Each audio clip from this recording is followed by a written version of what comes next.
आणि बलुचिस्तान हे पहिल्यापासून त्यांच्यापाशी राहावं अशी त्यांची कधीच मानसिकता राहिलेली नाही आहे. त्यामुळे एक नाही, दोन नाही, आता 3 तुकडे पाकिस्तानचे होतील असं चित्र आहे.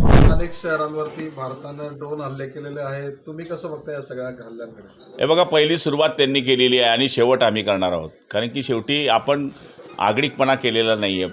26 लोकांना मारणारे हेच आहेत ज्यांनी ज्या अतिरेक्यांना पुष्टी दिली. त्यामुळे आपण त्यांना पहिलेच इशारा दिला होता की आम्ही या ठिकाणी जिथे जिथे त्यांचे अतिरेक्यांचे अड्डे ते उद्ध्वस्त करू. आपण कुठल्या सिव्हिलन्सवर अटक केलेली नाही. आपण जे अटक केले आहे ते अतिरेक्यांच्या अड्ड्यांवर अटक केले होते, पण त्यांनी आपल्या लोकांवरसुद्धा जे नागरिक आहेत त्यांच्यावरसुद्धा अटॅक केला. मग हे भारत सहन करणार नाही आणि भारताच्या समोर पाकिस्तानने या गोष्टी करू नये. कारण की भारत हा भारत आहे आणि त्यांनी जर असाच आगळिकपणा केला तर काय होतं हे कालच्या 10-12 तासामध्ये त्यांना दिसलेलं आहे. जसं बांगलादेशचा वेगळा केलेला होता तशी एक अपेक्षा आता पुन्हा व्यक्त केली जाते. बलुचिस्तान आता आतूनच पेटलेलं आहे आणि बलुचिस्तान हे पहिल्यापासून त्यांच्यापाशी राहावं अशी त्यांची कधीच मानसिकता राहिलेली नाही आहे.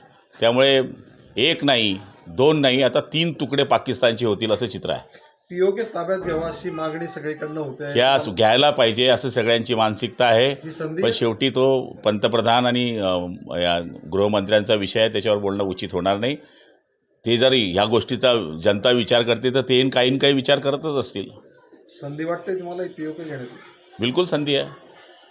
लाहोर इस्लामाबादपर्यंत आपण ड्रोन हल्ले केलेले, आपण म्हणजे थेट पाकिस्तानाच्या मध्यवर्ती भागापर्यंत आपण पोहोचलो. त्यांचं 250 किलोमीटरची फक्त लांबी आहे.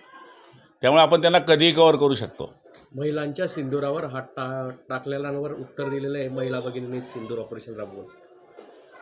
सिंदूर पुसणं एवढं सोपं नाही आहे. त्याचा बदला घेण्याकरता हिंदुस्थानातले सगळे भाऊ त्यांच्या मागे उभे आहेत, हे या सरकारने सिद्ध केलं आहे. दुसरा एक विषय सध्या राजकीय पटलावरती पण आहे. राष्ट्रवादी दोघी एकत्र येण्याच्या संदर्भामध्ये शक्यता वर्तवल्या जात आहे. शरद पवार म्हणतात एक झालं तर त्यात आश्चर्य वाटण्यासारखं काय? शरद विचाराचे पक्ष आहे. शरद पवारांचा हा पर्सनल विषय आहे आणि त्यांचं बोलणं हा त्यांचा व्यक्तिगत विषय आहे.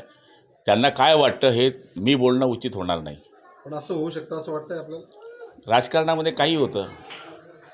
लोक आता निवडणुका लढताना 8 दिवसात पक्ष बदलतात. काय विशेष गोष्ट आहे? म्हणूनच ते म्हणतात की सगळे एक विचारांचे आहेत. हो, एक विचाराचे आहे.